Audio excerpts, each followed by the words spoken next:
তোমাদের সঙ্গে আজকে যে ভিডিওটা শেয়ার করতে এসেছি সেটা হচ্ছে, খুব বেশি কথা বলবো না, খুব ছোট করে বলবো। নতুন বছর পড়ে গেছে, নতুনভাবে শুরু করতে শেখো। আমার আমিটা হোক না একটু দামি। তোমাদেরকে বলছি, তোমার তুমিটা হোক না একটু দামি। কি ক্ষতি আছে? সবার কথা তো ভাবলে এতদিন, এবার একটু নিজের কথা ভাবো। নিজের জন্য সময় দাও, নিজের যা যা ভালো লাগছে নতুনভাবে শুরু করো। বছর নতুন পড়েছে, নতুনভাবে জীবনের একটা গোল সেট করো যে আমাকে এই বছর এই জিনিসগুলো অ্যাচিভ করতে হবে। চেষ্টা করো, লেগে থাকো, অবশ্যই সফল হবে। হবেই হবে, হতেই হবে।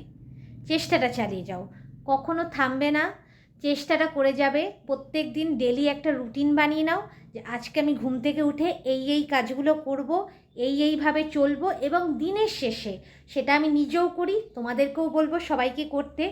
সারা দিন কি করলে, কি ভালো কাজ করলে, কি খারাপ কাজ করলে, বা কি তুমি অ্যাচিভ করলে, কি অ্যাচিভ করতে হবে, এরকমভাবে লাইফের একটা গোল সেট করে নাও। এভরিডে এটা ডেলি রুটিনের মধ্যে সেট করে নাও। দেখবে তোমাদের সকলের ভালো হচ্ছে, আস্তে আস্তে লাইফ চেঞ্জ হচ্ছে, তোমরা নিজেরাই বুঝতে পারবে। আজকে এই পর্যন্তই। পাশে থেকো, সকলের ভালোবাসা চাই। 1 বছর পর ভিডিও দিলাম, আবার আশা করব যে তোমরা সবাই আমার পাশে থাকবে। চ্যানেলটা একটু সাবস্ক্রাইব করে দিও, পাশে থেকো।